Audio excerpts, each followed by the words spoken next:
goodness.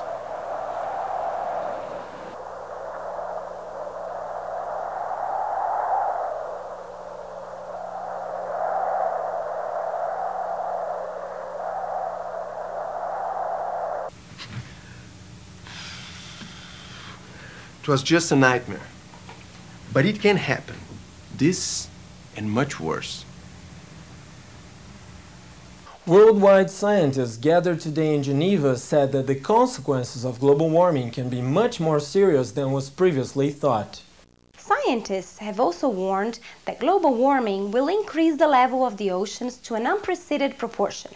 If this happens, right where we are, for instance, the water could reach the top of the buildings. But can this actually happen? If we're not careful, yes, it can. The situation is really serious. But can science do anything to prevent it? Science is doing all that it can. Researching clean energy sources, developing products that don't harm the environment, and so on. But all this takes time. And what should we do in the meantime? Well, people can't just sit and wait.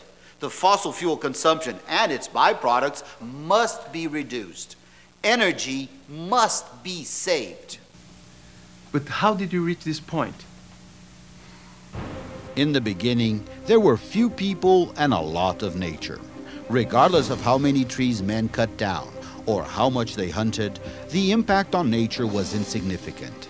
It seemed like natural resources were endless.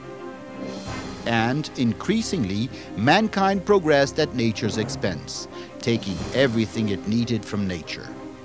With the advent of the 20th century, there were changes, radical changes.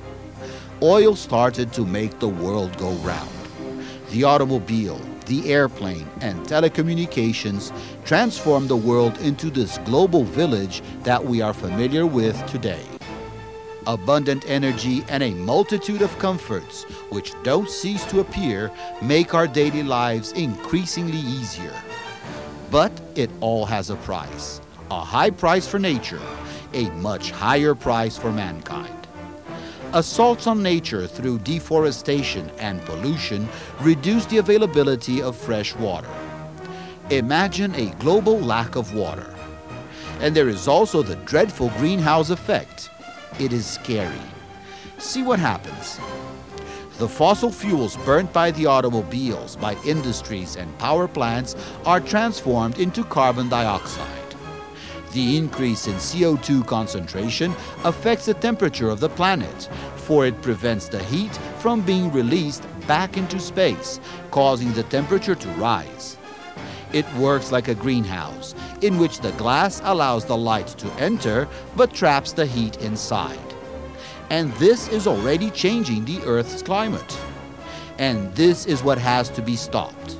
If temperatures continue to rise, the polar ice caps will melt, and then the volume of water in the oceans will increase to such a proportion that gigantic floods will simply destroy the land.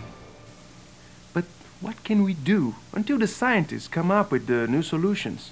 There is much that can be done by each of us. First, use your car less.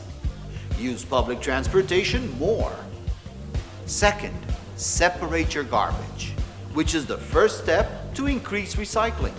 Recycling is essential to decrease the consumption of raw materials such as forests for paper or oil for plastics.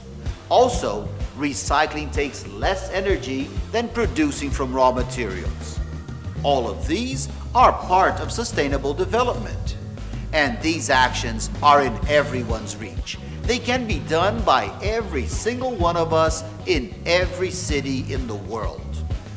And where do we start? We have to start in the cities, in every city, because the cities are the largest source of the problem. So it is the cities that must take action. It is in cities where the solution starts.